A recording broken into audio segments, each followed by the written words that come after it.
Are there any questions from what we've done so far?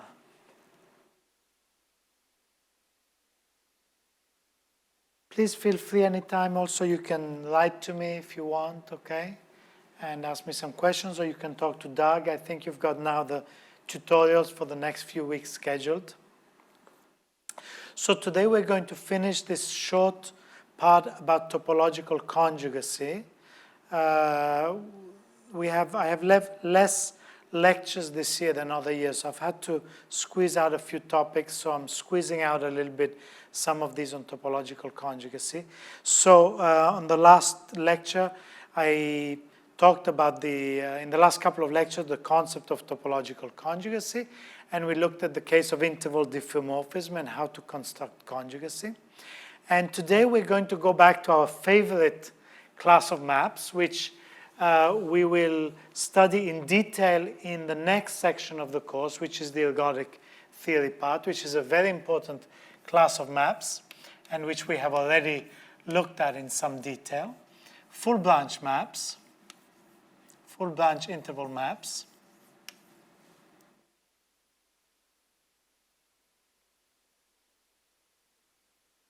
So if you remember, full Blanche interval maps are maps in which we have a partition,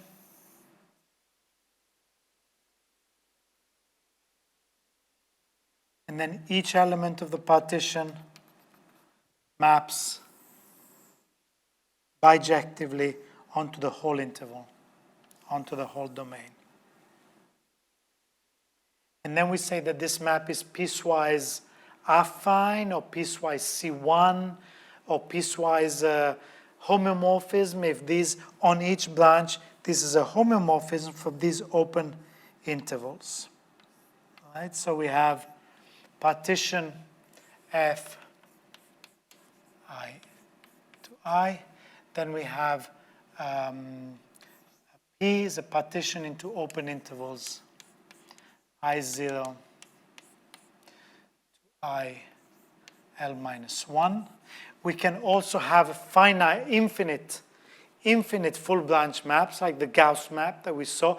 But in today's lecture, we're just going to study finite elements with finite branches, with finite partition elements. And then we have that, so each II is an open interval.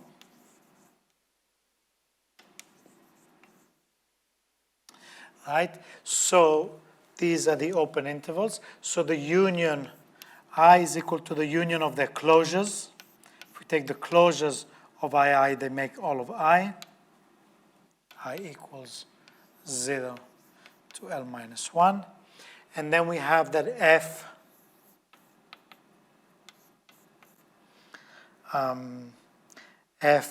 from each I to I, the open interval I. Let me write it like this. Open interval I is a bijection.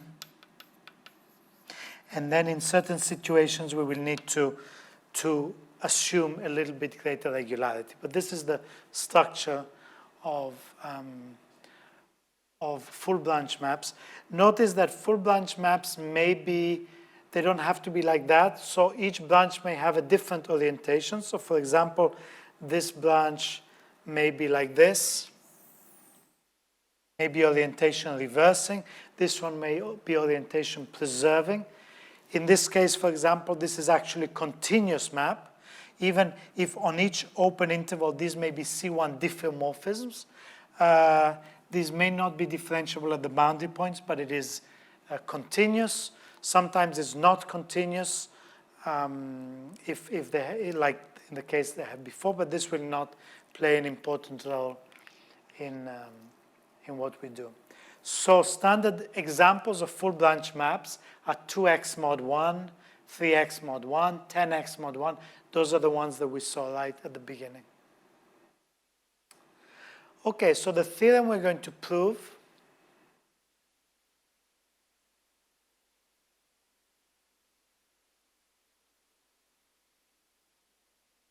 the following. Let F, let me make one more definition before this. So we say that F, we say that F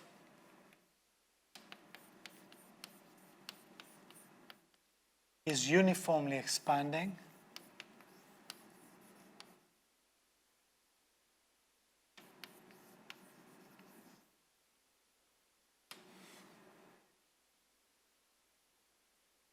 if there exists some lambda 1, okay, such that derivative at every point is greater than or equal to lambda for all x in the union of the II.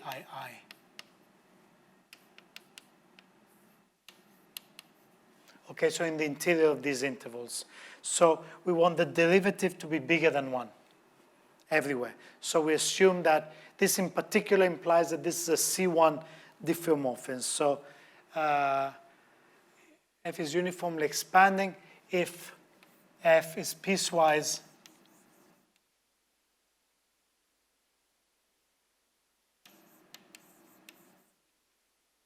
C1, which means that on each branch it's a C1 diffeomorphism, and the derivative is bigger than some constant bigger than 1, right? So you cannot have a situation where this goes like this, where the derivative is maybe close to 0 here. And we shall see why that plays a very important role, this expansivity in these maps, so the derivative bigger than 1. You can relax this condition a little bit. Let me write this note. It is sufficient that there exists constant c greater than 0, lambda greater than 1, such that f n prime of x is greater than or equal to c lambda to the n for all x, for all n, such that for all n greater than or equal to 1, and for all x such that the orbit of x, fi of x, belongs to these intervals for all I up to n.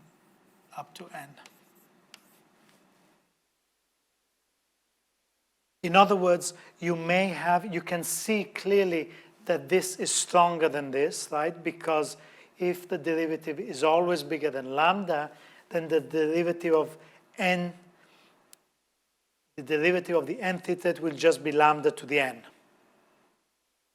So this is clearly satisfied, but you may have some situations where the derivative is not really exactly 1, it's a little bit less than 1, but then at the next iterate the derivative is large, so some iterate of the map satisfies this condition here. This condition is equivalent to saying that some iterate of the map satisfies this condition here. So for simplicity, let's just assume that the derivative is bigger than 1 everywhere.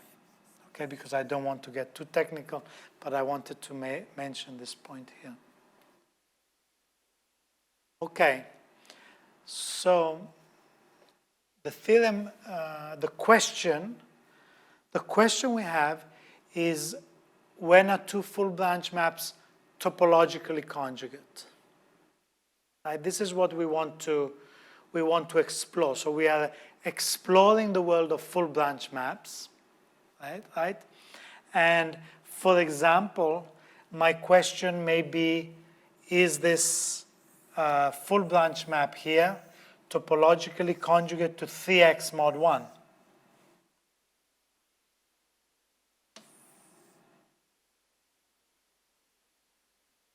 Right, so here we have 3x mod 1. And we know that we studied these maps, 2x mod 1, 3x mod 1. We know they have a very rich dynamics, right? They have a dense set of periodic points. They have lots of dense orbits. So they have a lot of rich dynamics. And remember that a topological conjugacy needs to preserve a lot of those dynamical properties, right? So a topological conjugacy needs to preserve it needs to map, if we're going to have a topological conjugacy, which must map all the periodic points to the periodic points, all the dense orbits must go to the dense orbit, it must preserve all the omega limit sets. So it's not as simple as in the case of interval diffeomorphism with a finite number of fixed points, where you just had, you know, the monotone, the orbits were monotone and converging to one of the fixed points. That's the kind of systems that we looked at last time, and we used the approach of fundamental domains. Now it's not at all clear under what conditions we will get topological conjugacy. So before I write down the theorem, let me ask you, let me just simplify these two examples a little bit. So suppose you have, for example, let's look at 2x mod 1. Let's look actually at the simplest example here. And let's take here, so let's take here 3x mod 1.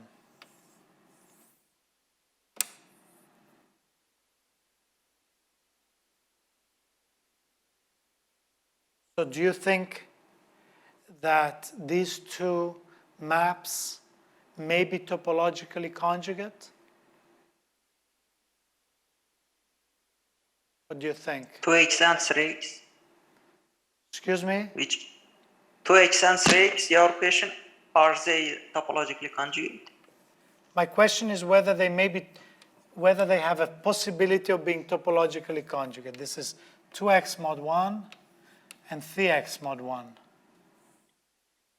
Is it, could they be, or is there some reason that you can see that makes it impossible for them to be topologically conjugate?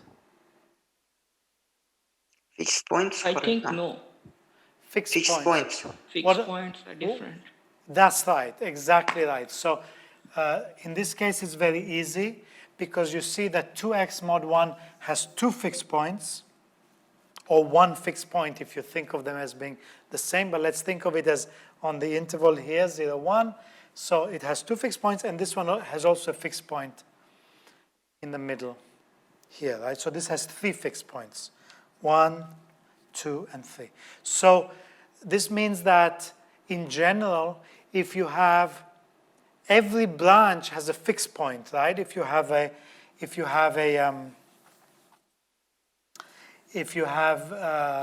whatever number of branches you've got, 1, 2, 3, 4, right? When you draw the diagonal, every branch is going to give rise to exactly one fixed point. So for sure, if two full branch maps have different number of branches, they cannot be topologically conjugate. That's settled. So the question is, what if they have the same number of branches, right? So let's first look at what happens. Let's again explore situations which may fail. What about these? So these two full branch maps, say this is 1/2, this is 1/2, 0, 1. What about these two? Do you think that maybe they may be topologically conjugate?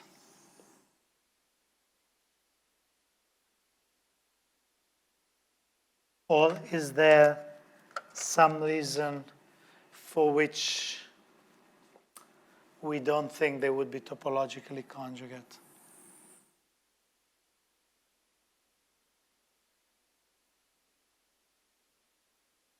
So remember, topological conjugacy means a homeomorphism between the intervals, right? So we are looking for a homeomorphism H. It has more fixed point. Say again, Yunus, say the whole sentence. Does it have more, the new one has more fixed points? So they both have two fixed points, right? Because this one has one fixed point, and this one has another fixed point. This one. What about the last one? 1. Is it a fixed point there because it's mod 1? No.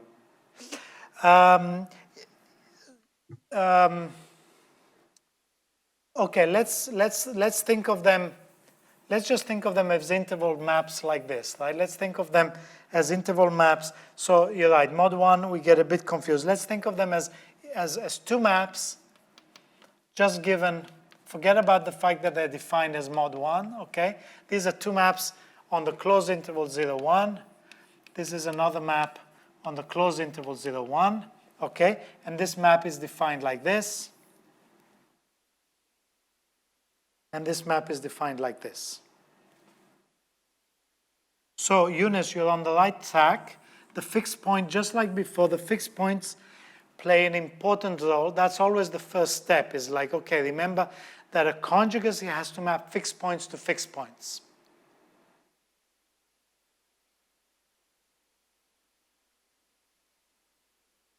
So we need to map the fixed points to the fixed points. Why is that a problem here?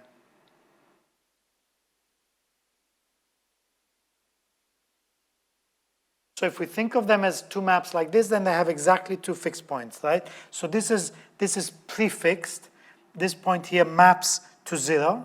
So this is not a fixed point, but it maps to 0. Here this is a fixed point. 1 is a fixed point. 0 is a fixed point. And here we have 0 fixed point, and we have some fixed point here, P. So Luwani, what do you think?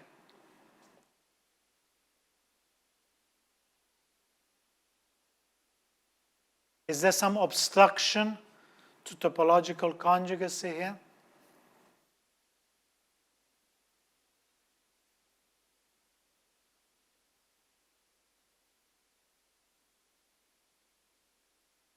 Toluwani is lost.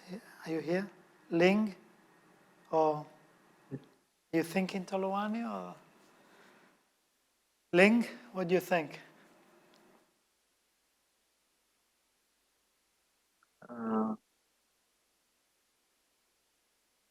I think it's possible.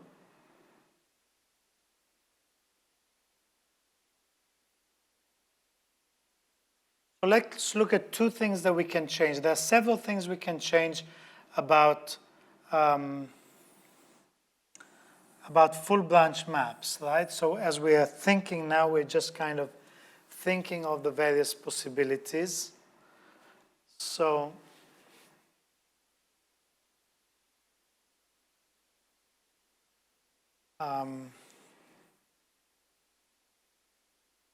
another thing we can change is the position of this discontinuity, right? So we could have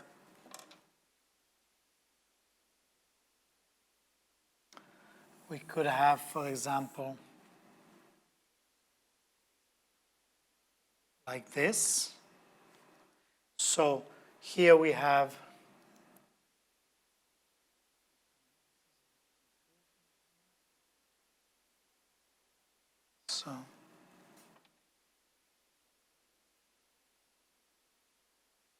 so these are two branches. Each one has two branches, I0, I1, I0, I1. These are both two branches. So which one is more likely? Which ones of these do you think have a chance to be topologically conjugate? Do you think these two? Are they likely to have the same fixed point structure, fixed point orbit? I'm asking a question that is not at all obvious, right? And I don't expect you to know the answer. We're just having a preliminary discussion before I state some theorems and we do some construction, just to try to get a feeling for what might be going on here. Yes, it's possible. Excuse me? It's possible. Which one is possible? These two? Yeah. Or these two, you think they may be topologically conjugate? Yes. What about these two? I think there will be some problem. What problem for these two? Maybe one in one side the fixed point is attracting or repelling, and if you move it on the other side, maybe it is not the same. Okay, that is a good attempt, Junaid, a good conjecture. But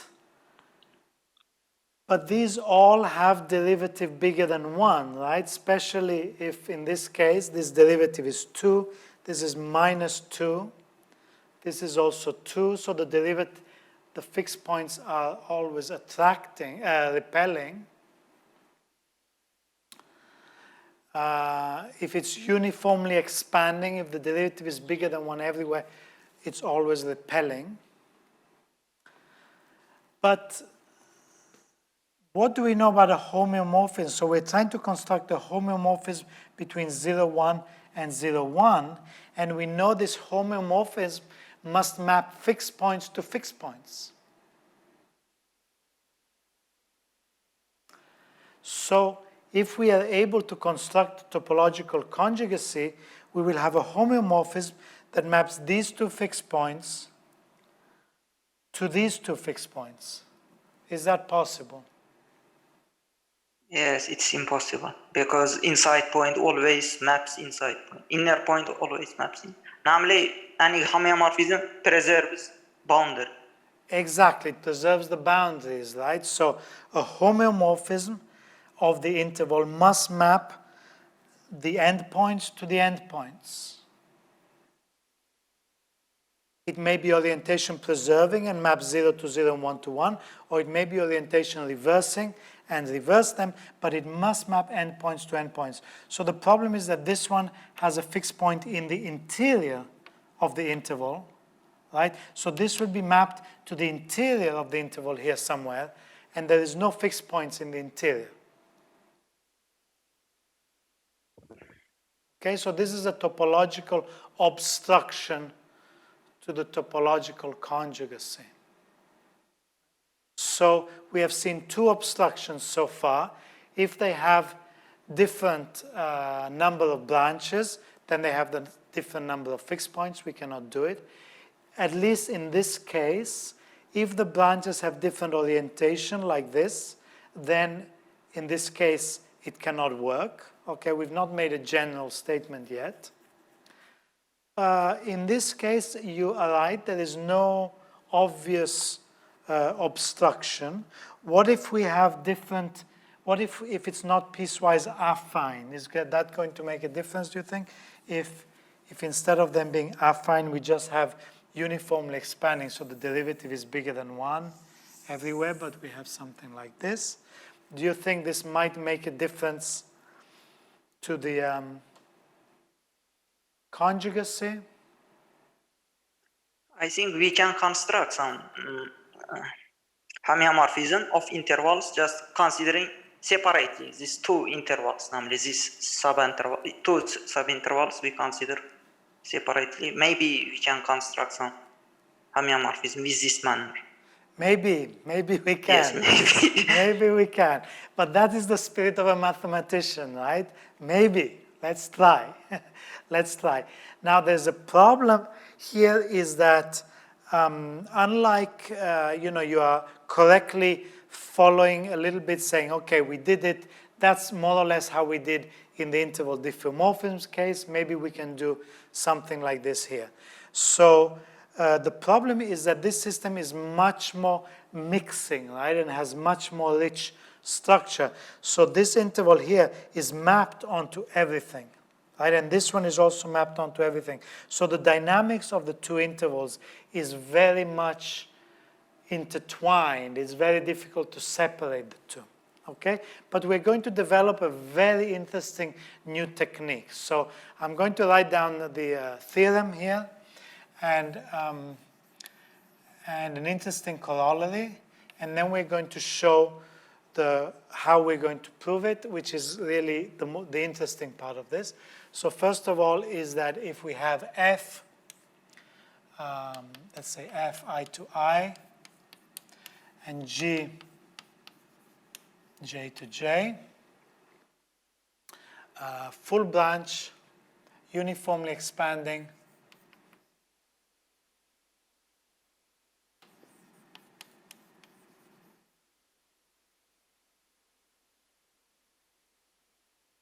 full branch maps. So if f and g have the same number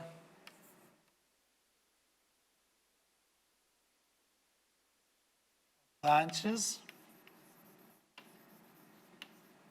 and if the corresponding branches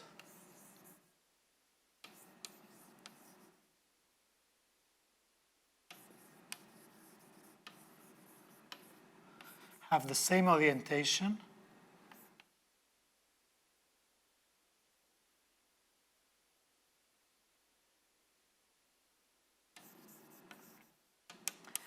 then f and g are topologically conjugate.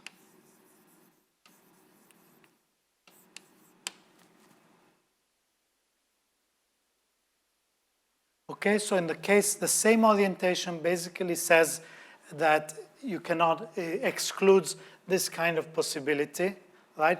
But also in cases where you don't have that problem. So if you have, for example, let's say we have 4 branches here,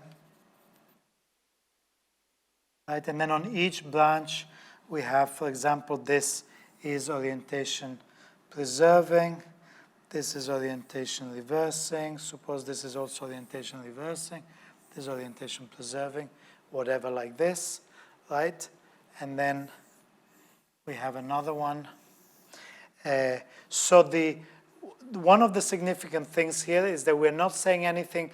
There does not need to be any relation between the size of the branches, right? So here we may have one very small branch, one very big branch, something like this. So we have, here we should have the same orientation.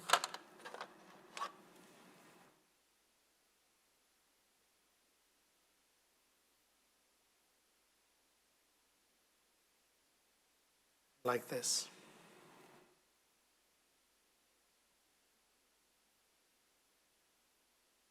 So all we're assuming is that they have the same number of branches and the corresponding branches have the same orientation, right? And that it's uniformly expanding. So it's not very strong assumption. It's a fairly robust assumption. And this says that they're topologically conjugate. Okay? In particular, there are 2 interesting corollaries. So we're going to prove the statement with a very interesting technique, as I said. But in particular, this is going to tell us quite a lot about the dynamics, as we shall see. For example, it means that if you take, if the orientation is always, right, in particular, this means that, so if, let's take just a 2-branch map that is like this, as long as it's uniformly expanding, then this will be topologically conjugate to 2x mod 1, basically, okay? So except for some, 2x mod 1, let's say, on the closed interval. So, I mean, either they're both on the closed interval or you think of them both on the circle, it doesn't matter. So these 2 are topologically conjugate, which means that we know that this map, all the properties I just said before, the dense set of periodic points and the dense orbits and so on, they all also hold for this, right? And we can map them exactly. There's this homomorphism H maps all the periodic points to the corresponding fixed points and everything, all the complexity of the dynamics Professor, do we Yes. have any equivalence in the theorem? Excuse me? Do we have any equivalence in the theorem? Is You the mean other it? side? You mean if If it's they are, yeah, if they are, topologically conjugate, then they yeah. have the same number of branches, and yes. So yes, it is. But we're not going to prove, I don't know, I would have to think of how trivial it I is to think prove it. if we see that if there is H must map the discontinuity points to the discontinuity point. Absolutely, yes.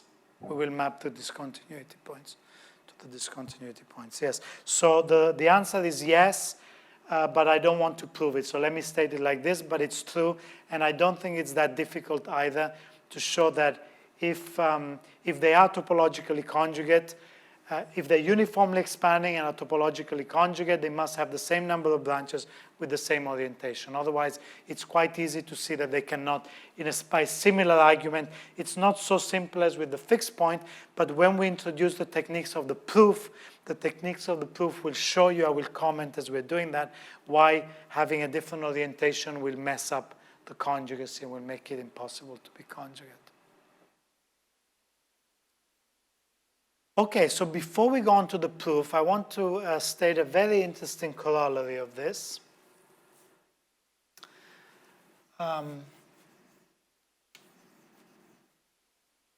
So let F as a map of the circle be a C1 uniformly expanding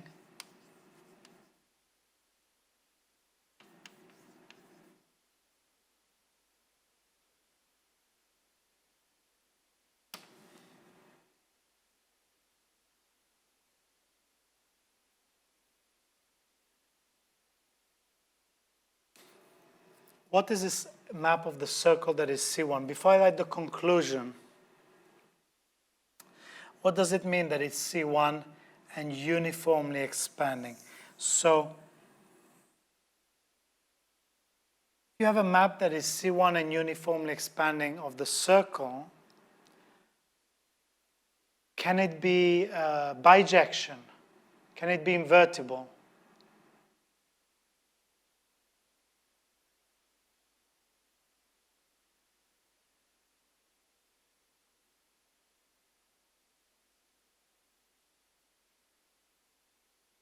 Can you repeat the question again? Is it possible that a C1 uniformly expanding map of the circle is invertible? In other words, it's a bijection. No. Why not? Because it's gonna loop the entire circle before the interval finish. This is because the derivative is bigger than 1, so if we do them, Exactly. the derivative of it minus 1, it's gonna be positive anyway. Right, exactly. So the fact that the derivative is bigger than 1 means that every section of the circle is stretched by a factor lambda, right? So if you take a little arc of the circle here, the derivative bigger than lambda, bigger than 1, means that the image of this is bigger than this, right? Every section is stretched, so you cannot map this bijectively onto itself because you're stretching it, right? The image should somehow overlap. It cannot be invertible. And because it is a C1 map, it cannot have discontinuities, so it needs to be a covering map of the circle, right? So if we draw the graph now, in this case, we do want to think of this endpoints identified because we think of this as a circle map strictly, right? So if we choose an arbitrary point here to be the 0 point, it's where we open up the circle, right? So 0 will map some point here, right? And then the derivative will be bigger than lambda, bigger than 1 everywhere, so it means it's increasing. So this means it will reach the top before reaching the other side. Right?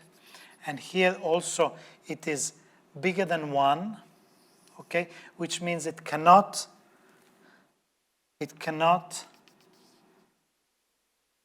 reach this point here. You can easily check that because otherwise the derivative somewhere would be less than 1, which means, but however, it needs to end at this point here, right? Because these 2 points are identified. If the map is smooth, then the graph of this map must end up here, which means that we must go all the way to the top and then back up again like this, right? And we've done something, I think we've seen something similar before. It may, of course, go around more times. So what this means is that it goes around twice, right? And here, if we draw the, if we draw this map, we see that it has a fixed point. It must have a fixed point because it goes around twice. So now we can change the way we open up the circle, right? And if we open it up at the fixed point, this is really the same. So we have some choice as to how we cut the circle. So we choose a different point as our 0, and we choose exactly this fixed point here, right, for our new 0. And this means that 0 maps to 0, right? Is that clear? What I'm saying is that you choose a different origin for the circle. On the circle, all the points are the same, right? So when I open it up to the other graph, it's just arbitrary where I choose my 0 and the points that I identify. Is that clear? So here, this means that if you draw this graph starting from this fixed point, then this is a fixed point, and this will go all the way up to the top, and then it will go across like this. So this means that this is a full branch map, uniformly expanding, right? So you can show that every uniformly expanding C1 map of S1 must be a full branch map. It may be a full branch map with several branches, right? Sometimes it's called a covering of the circle. So every C1 uniformly expanding map of the circle must be either double covering or triple covering.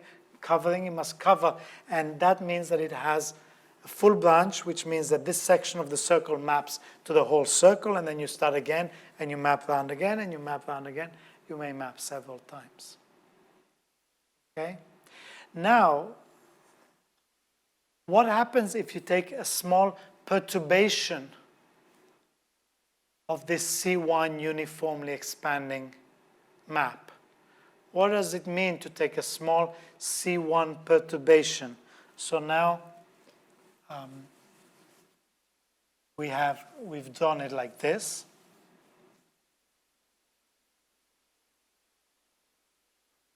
Okay. In this case, we really have 0 and 1 identified. So this is just a representation, but there's no discontinuity, right? In this case, this is a continuous, and in fact, it is C1. So it means that the derivative at this point is equal to these are the same point on the circle. So the derivative is the same. And here also the derivative is the same. The derivative here should be the same derivative as that, because this is really a C1 map of the circle. Okay? Now, we can still define the C1 metric. Remember the C1 metric, so of maps on the circle. This can be defined as the maximum of all x on the circle this time, of f of x minus g of x, and d1, the C1 metric, remember, maximum x in x1 of f of x minus g of x, and f prime of x minus g prime of x. So if we have this double covering of the circle, and we take a map that is C1 close, so suppose This is F, so suppose the distance C1 between F and G is less than epsilon.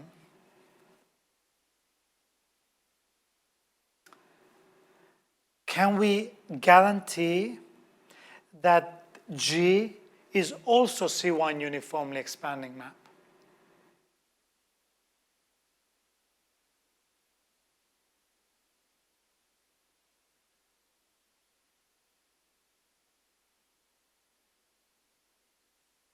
Depends on the lambda and epsilon. Lambda may be very close to 1 and epsilon. That's right. So as long as we take epsilon, so if epsilon Is sufficiently small, namely epsilon is smaller than lambda minus 1. exactly lambda minus 1, yes, then this implies that G is also C1 uniformly expanding.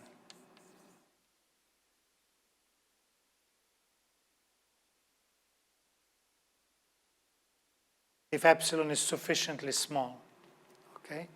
And also, and therefore, this means that G is also a full branch map, right? Because we shown that every circle map that is C1 uniformly expanding is a full branch map. If we take G sufficiently close in the C1 topology to F, then it is also uniformly expanding. Therefore, it is also a full branch map, right? Clearly, it has to have the same number of branches if epsilon is reasonably small, because otherwise, if G had 3 branches, we couldn't be close, right? So if epsilon is small, it is still uniformly expanding, and it must have the same number of branches. And by this theorem, what does that mean? That F and G are topologically conjugate. So we have just proved that if you take a C1 uniformly expanding map of the circle and you make a sufficiently small C1 perturbation, the new map you get is still topologically conjugate to the original F. What do we call this property? Stable. Structural stability. Structural stability. Right? So then F is structurally stable. It's C1 structurally stable.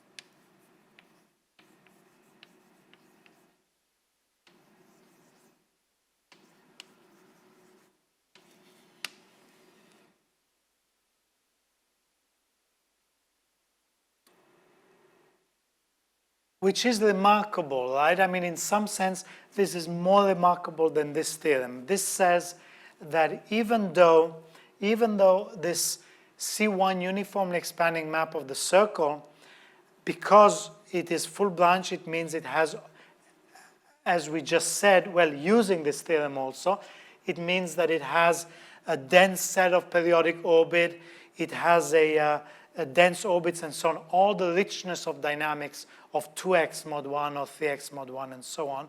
So when you have all these periodic orbits, all these dense orbits, all these complicated dynamics, and then you go and shake the map a little bit, right?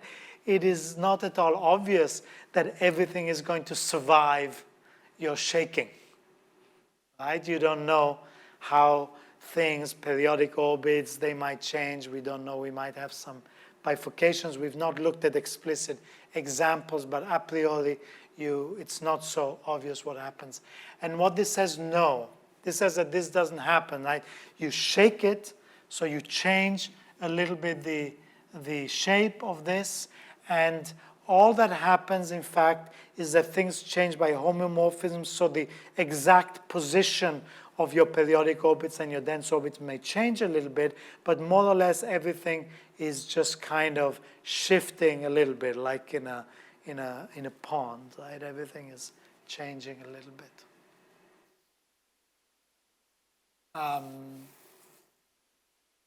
Yes. So this is again another version, a more sophisticated version. As I said to you last time, the concept, sometimes this is called, the fact that it's uniformly expanding, we sometimes use also the word hyperbolic, also in this setting. Like hyperbolic is a general term that kind of is used to when you have some exponentially behavior in the derivative, right? So as long as you don't have a fixed point with derivative 1, or if the derivative is growing exponentially or shrinking exponentially. So this is another example of the fact that a system which is hyperbolic in this sense is structurally stable, right? In the same way that interval diffeomorphism, hyperbolic interval diffeomorphism were structurally stable. Hyperbolic circle maps, expanding circle maps are also structurally stable. Okay, I see we've taken up already a lot of time, but I think this was important to set the tone here. So maybe I think so. What is left now is just to prove this theorem, introduce the techniques to prove this theorem.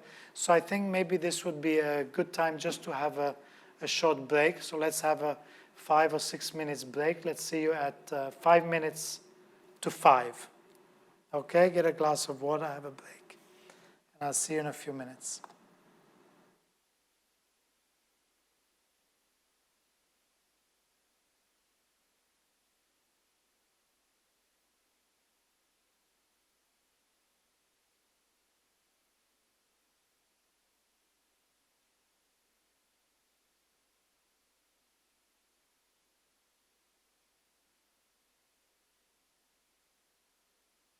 Okay, so I'd forgotten to turn on my microphone. Welcome back, everyone. Okay, so I'm going to go into some amount of detail of the construction of this because it's very interesting. So the first thing we want to do is go into a little bit more detail about the structure of full branch maps. And I started discussing it a little bit a few weeks ago. So we have this partition into L elements. So I will write down in general, but maybe for the picture I will just draw, say, three branches for simplicity. And I will just draw a specific orientation, but it really doesn't matter. Everything I do will work, whatever. We fix some orientation for these branches. For simplicity, let's just draw them like this.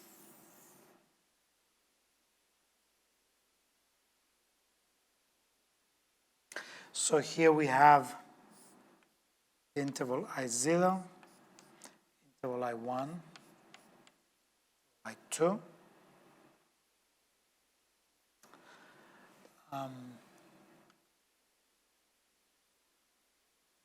So if you remember, so these are the intersections of those intervals with the diagonal. So it will be useful to draw these intervals also in the domain, in the range, sorry, I0, I1, I2. And if you remember, we discussed right at the very beginning the fact that the iterates of a full branch map are also full branch, right? And there was a certain structure that you can see very well from these partition elements. You can see that I0 maps to the whole interval I, and you can see that, in fact, I0 can be split up into 3 subintervals. Okay, this should not be, this should be well defined like this.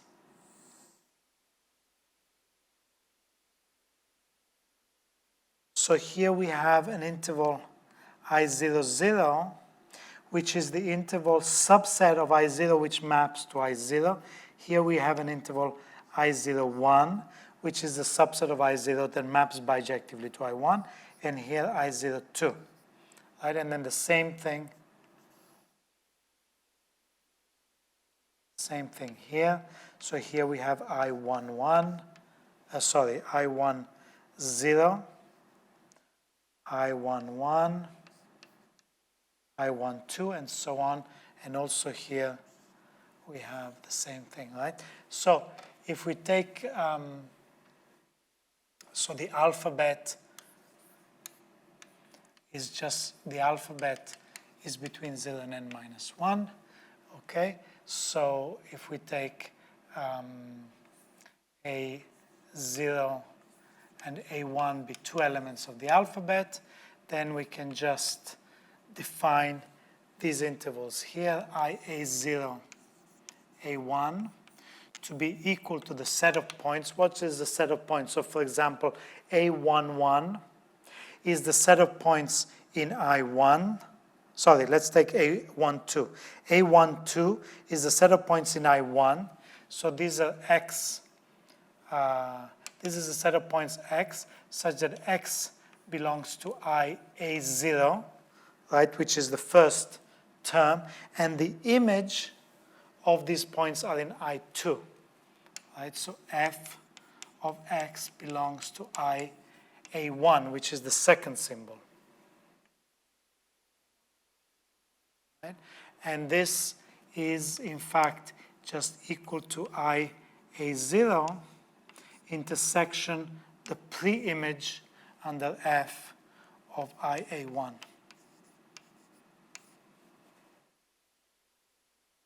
Right? Because this is IA0. In this case, if we take A0 equals 1 and A1 equals 2, then we're talking about this interval here, right? And then this is IA0, which is I1, which is this, intersection the pre-image of IA1. In this case, A1 is equal to 2. So A2 has three components of pre-images. One belongs to I0, the other one belongs to I1, the other one belongs to I2, but we take the intersection with IA1, which is this, so that we get exactly this interval here. Right? And then we can generalize this clearly. So if you have any finite sequence in AI, so if we take AI,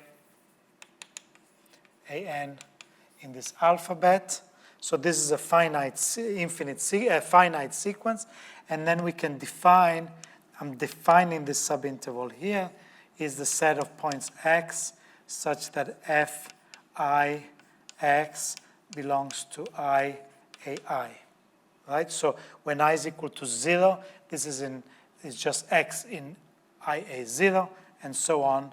This is for I equals 0 all the way to n. And this, in fact, is just equal to the intersection of F minus I equals 0 to n. I think you will show both maps topologically conjugate to shift map. Almost. That's right, Mimokshin. That's correct. We're going in that direction, right? Because we have here these sequences, right? That is a very good observation. We have these sequences, and we have these structure of these subintervals here, right? So we start with our partition I0, I1, I2. We're subdividing it into smaller elements, which have this property, interesting property with the dynamics. And then we're going further down, okay? So we're taking subintervals of the subintervals. Notice that, so let's take, so let's suppose we have an infinite sequence. So let A bar is equal to, is an infinite sequence in sigma plus L, right? This is the set of infinite sequences with this alphabet, right? And then, so A bar is equal to A0, A1, A2, infinite sequence with AI in the alphabet A. This is the terms of the sequence. And now, for example, in this case, we could take an infinite sequence of zeros, ones, twos, and so on. And then now we can look at IA0. So we look at the first term, A0, which may be 1, 2, whatever. And notice that this contains IA0, A1. Right? These are nested, these sequences, because IA0 is a set of points, is this, right? It's IA0 intersected F minus 1 A0, and so on. A0, AN is the intersection of these. So they're all nested. So this is contained in IA0, A1. This is contained in IA0, A1, A2, right? This is contained in IA0. So we can do all the finite terms. And then we can define, so this is contained in I, let's call this A bar, which we say by definition is the intersection for all n greater than or equal to 1 of IA0, AN.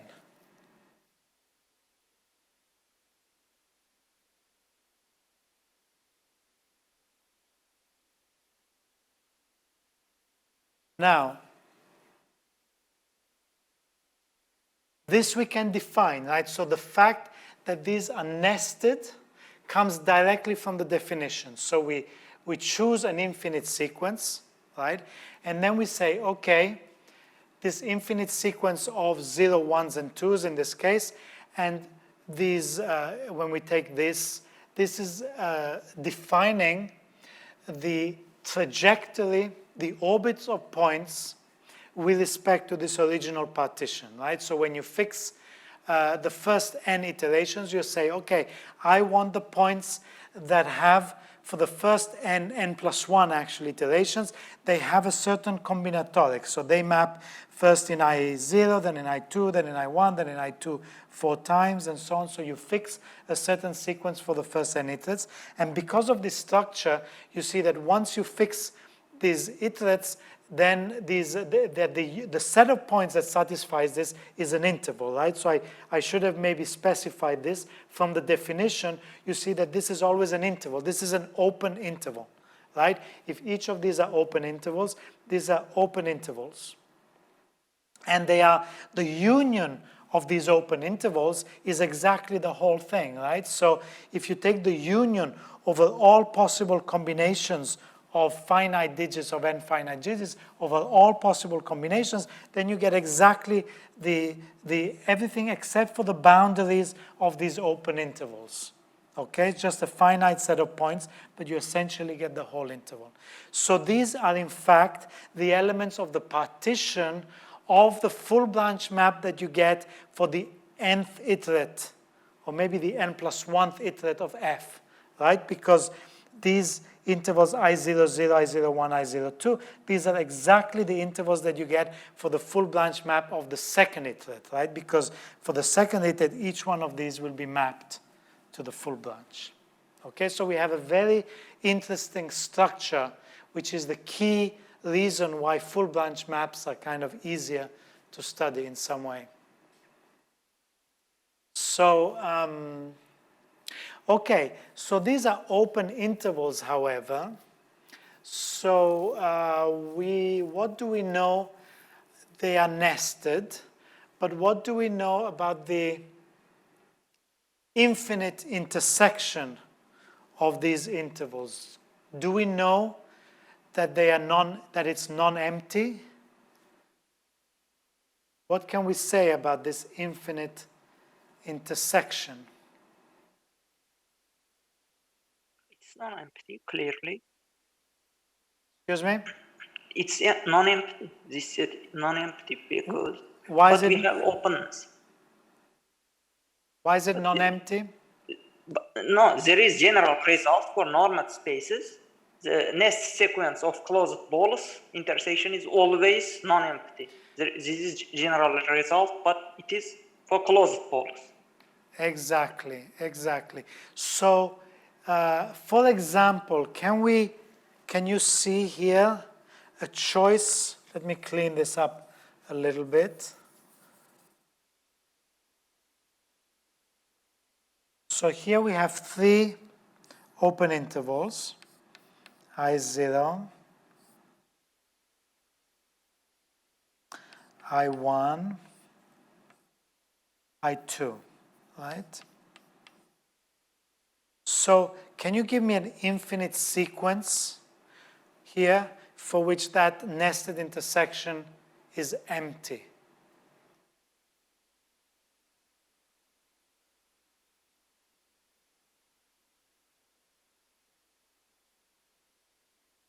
The 0 one, when everything is 0. Exactly, very good, right? So observe that the finite balls are always non-empty, right? For any finite set is always non-empty because that's what we went to say, what we're doing. But if you take the sequence that is identically 0, what goes wrong there, right? So the sequence that is identically 0 means that we're taking the intersection of I0 with f minus 1 of I0, which means we get a small interval here, right? And then inside here, we will divide this into 3 parts, and we just take the interval that contains 0, right? So what we end up with is a sequence of intervals here where we have 0. These are open intervals. So we have this open intervals, then we have this open intervals. So we're always taking, if we take I0 is contained in I00, is contained in I000. So these are all non-empty, okay? They're perfectly well defined.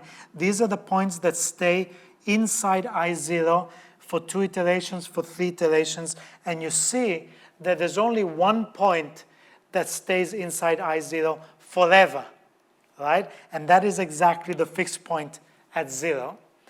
And in fact, that's what's happening to this sequence here, is that they are shrinking, right? They're shrinking and they're getting closer and closer, and all these points, sooner or later, they will move outside this interval. So they will move to one of these intervals because this is uniformly expanding, so they're moving away. And the only place that says, but this is 0. So this is empty. And you can do a similar construction near these boundary points. So these boundary points are a bit of a problem, but it's not no stress because we can easily resolve that by taking the intersection of the closures.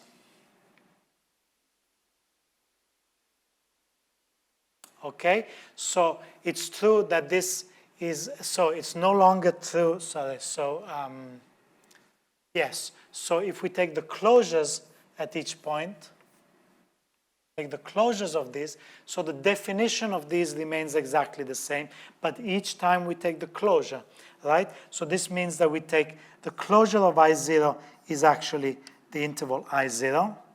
So the closure of I00 is now, I00 is defined in the same way as the intersection of these open sets, okay? So it was going to be an open set like this and like this, but now we take the closure, which means we include the point 0, the boundary point 0, all the time, okay? And then we now have, as Milmukshin said, we have a nested intersection of closed intervals, okay? This is the nested intersection of the closures, and this is now always non-empty, right? So this is always non-empty. So these boundaries are just a very technical detail that is very annoying because we have to deal with it. I mean, as we shall see, it will not affect that many points, but we need to deal with it. So let us define, if it's non-empty, is it a singleton or is it an interval? So if you have a nested intersection of closed intervals, then you know, again, by topology, that this nested intersection is non-empty and it's connected. So it is either an interval or a single point. What do you think? Is this going to be a single? Why is it a single point? Because the length is going to 0. Exactly. And why is the length going to 0? because we can compute it or something. It's divided each time. And why? What is the property that we're using of the map to show that it goes to 0? We need to use some property of the map to show that it goes to 0, because you can easily have a sequence of closed intervals that are nested, but the length is not going to 0, right? You can take 0, 1 plus 1 over n, right?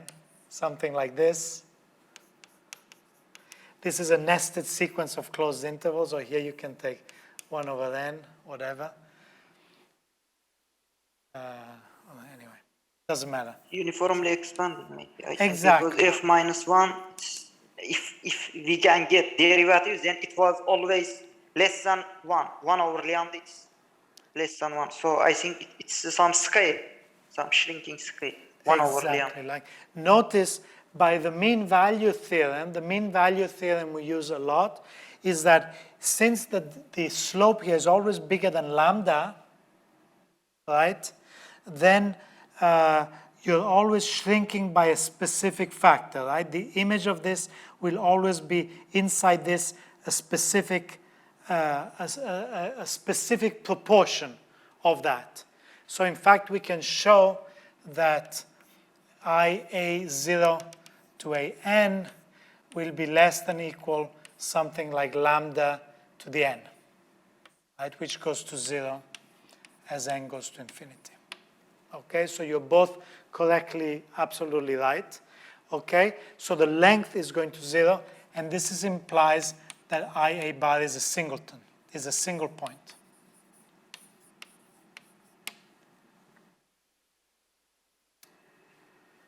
What do we know about the dynamics of this point? We have some information about the It dynamics. depends on the itinerary. This sequence, it is called, I think, itinerary of this point. That's right. So this information is contained in this sequence A, right?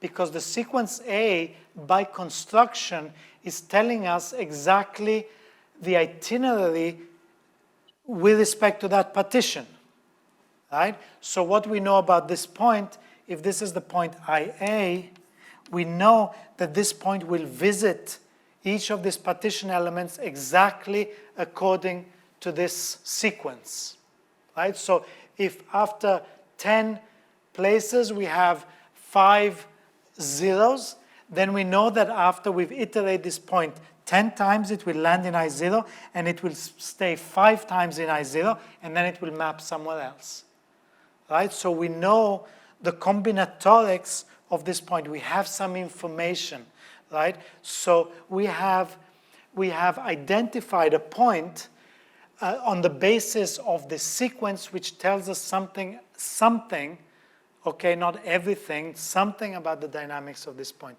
So we can define, this allows us to define a map, pi from sigma L plus to I, okay, where pi of a sequence is equal to I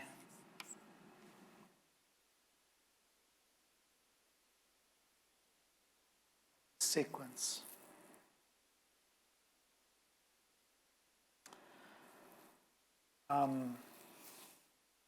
Not only that, but we can show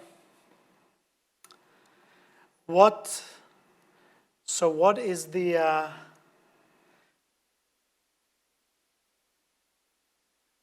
sequence associated to so what is the sequence? So if I take f of a bar, if I take I of a bar, this is a point, and now suppose I take f,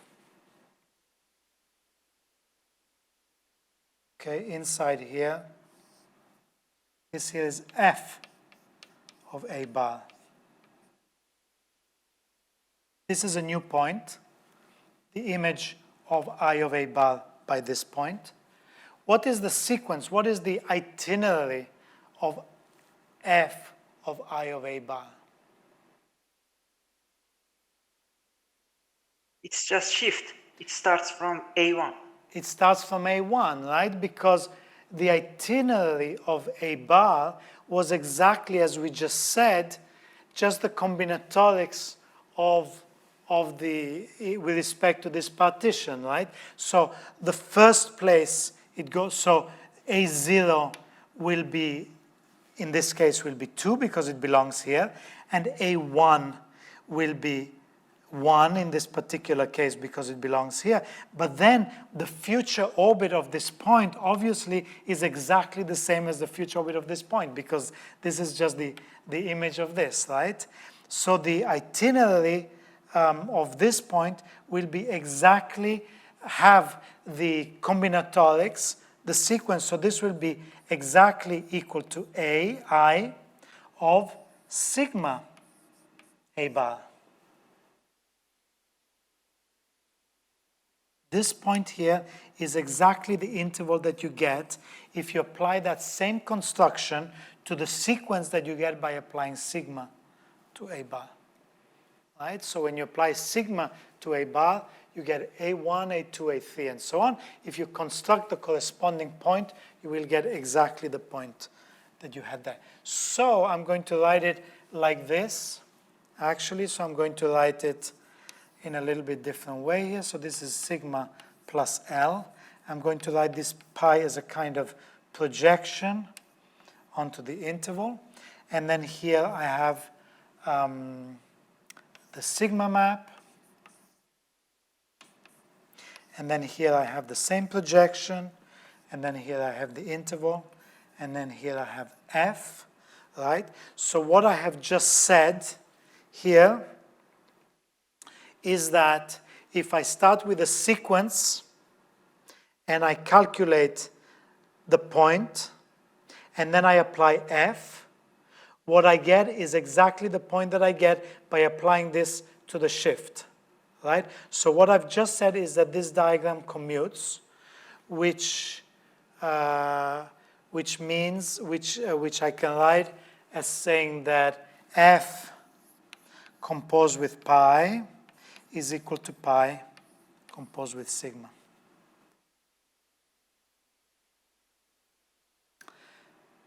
So this is a conjugacy equation, right? What are we missing here to be able to say that this is a topological conjugacy? Homeomorphic. P must be homeomorphic. Exactly. So we're missing the fact that pi should be a homeomorphism. Now this is where we have a little problem, right? So the continuity of pi is easy, right? Why is pi continuous?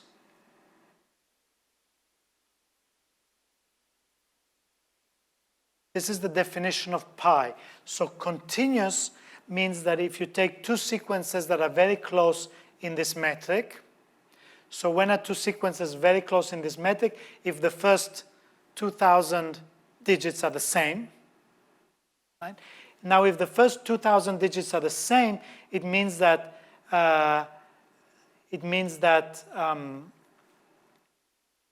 that the corresponding points will belong to the same interval A0 up to A2000. Right? Its length is less than lambda 2. Yes, it's small. To the 2000, right? To something very big. So it's very easy to show that it's continuous because if you take two digits that are very small, you take two sequences A and B, they coincide for the same number of digits, then the corresponding point must be in the same, it has the same combinatorics, the same itinerary for a very long time, so it's a very small interval, so they're very close. So it's easy to show that it's continuous. Now the problem we have is it's also easy to show that this is surjective because every point has an itinerary, okay? Although maybe we should Okay, no. So surjectivity and injectivity are both a little bit problematic. Let's think about injectivity first. So, is it injective?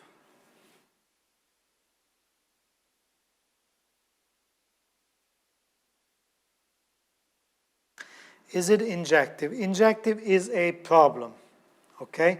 Because of this little problem with the open intervals and the closed intervals, right? And the fact that these boundary points, we don't really know what's going on at these boundary points. So, for example, in this case, let's use this case here, a similar example to what Eunice gave, right? So let's look at, for example, the sequence A bar. So this is A0, I1, and I2, right?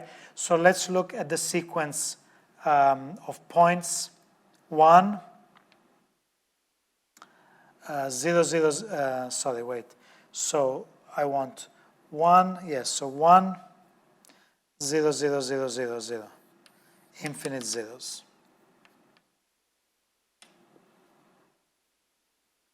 What is the corresponding point IA bar? Yeah.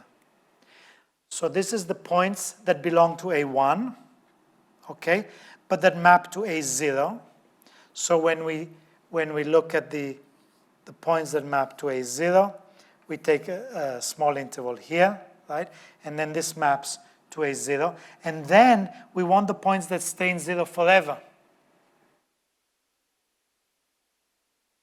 So the only point, there's only one point that belongs to the closure of I1. Remember, this is the intersection of the closures, right? So we take the closure of I1,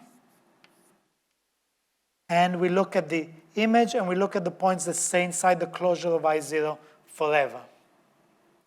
What is this point? This is this boundary point here, right? Because this boundary point is in the closure of I1, and then this point maps to 0, which is in the closure of I0, and then it stays in 0 forever, right? So IA bar is equal to this boundary point here. Let's call this Q1. This is Q2. These are the boundary points. This is Q1. Okay. Now, is there another sequence that's going to give you the same point? The same Q1?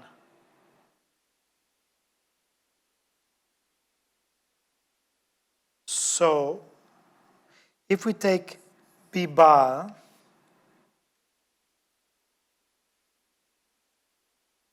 equals, now let's see,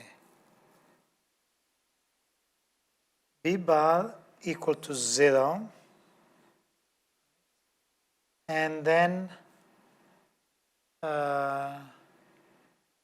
yes, so it's the same thing here. So 0, and then 2,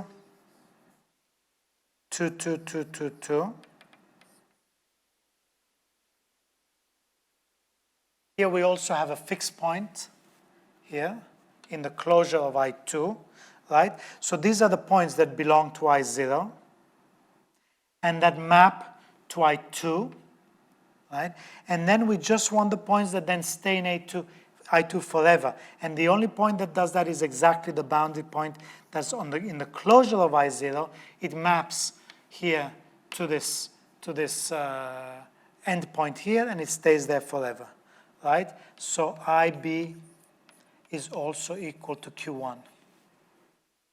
Okay, we're running out of time, I'm afraid, but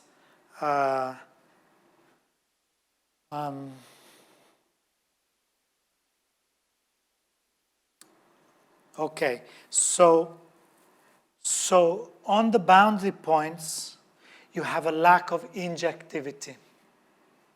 Okay, this is not injective. So we have a this pi is in general not injective.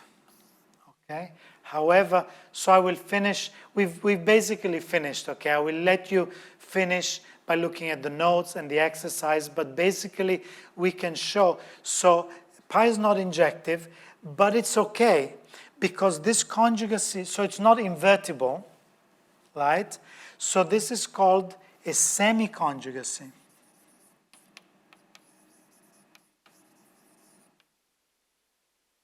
Semi-conjugacy, and the lack of injectivity is very controlled, right?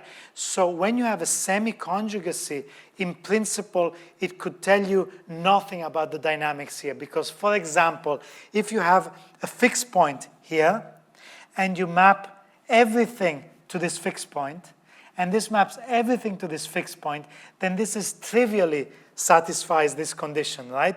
Because when you apply pi, you map to this fixed point, and then f just maps the fixed point to itself, and then when you take shift, you get some other point here, and it maps everything to the fixed point, and this is satisfied in a trivial way, right?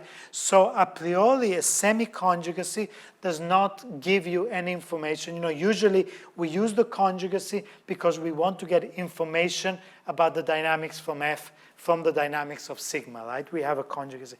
Now in this case, it is a semi-conjugacy, but it is a very well-behaved semi-conjugacy, so we know exactly where we lack injectivity, and we only lack injectivity at these boundary points and at the pre-images of the boundary points. In fact, if you think about it, when you work through this at home, you will see that this is exactly the points where, for example, the decimal expansion, as you know, the decimal expansion, not every real number has a unique decimal expansion, right? If you try to do exactly everything we've done for 10x mod 1, you will see that the the non-uniqueness of the decimal expansion corresponds exactly to these points. It is all the boundary points of the branches and all the pre-images of the boundary points, right? And at every point, it is just 2 to 1, okay? So there is a countable set of points here at which this is not injective, and it's just 2 sequences that map to that.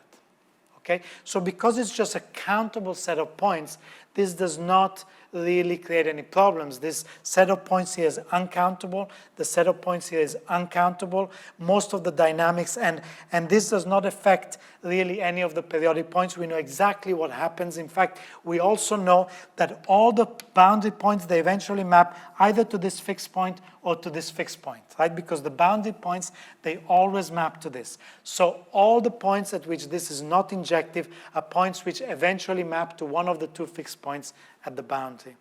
So it is a semi-conjugacy that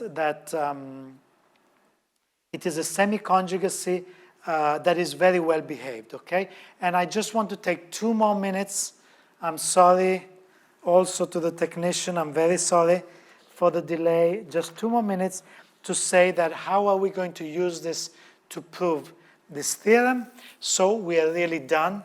So we have here our map F.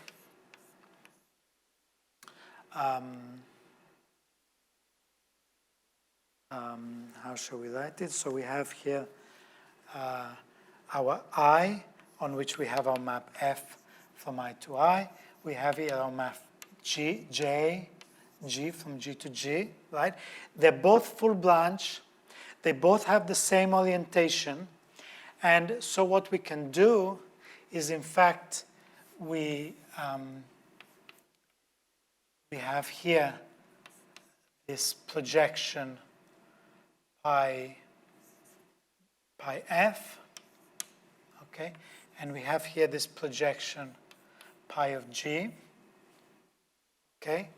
And now, the clever thing, so we know that this is a semi-conjugacy here between the shift map on this space and f on this map. Here we have the shift map here, and we know that this is a semi-conjugacy on G.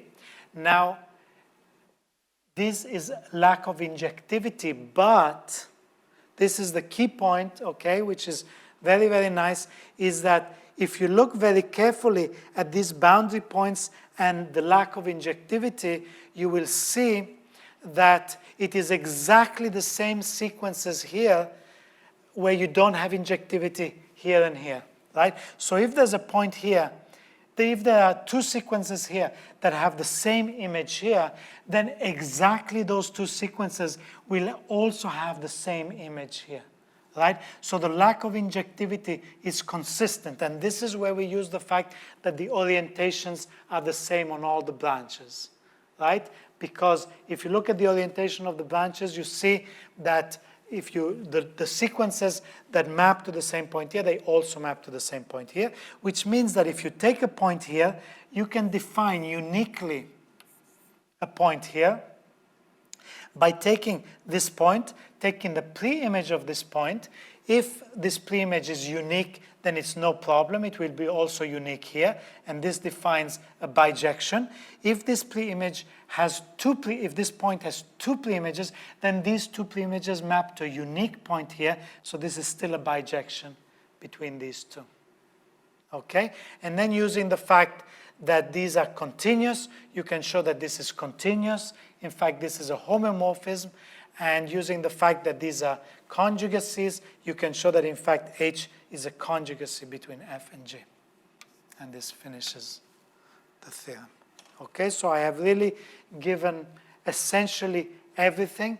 You just have to convince yourself of this last step. And to do that, you need to look carefully at in what way that, how far that is from a conjugacy. It's a semi-conjugacy, but in a very weak way. And this shows that these two full branch maps are conjugate. Okay, so we have to go because we've gone over time and we have to close. Any last quick questions?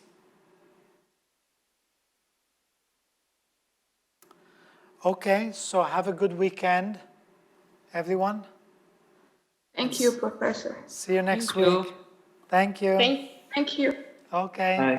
Bye. Bye. Bye.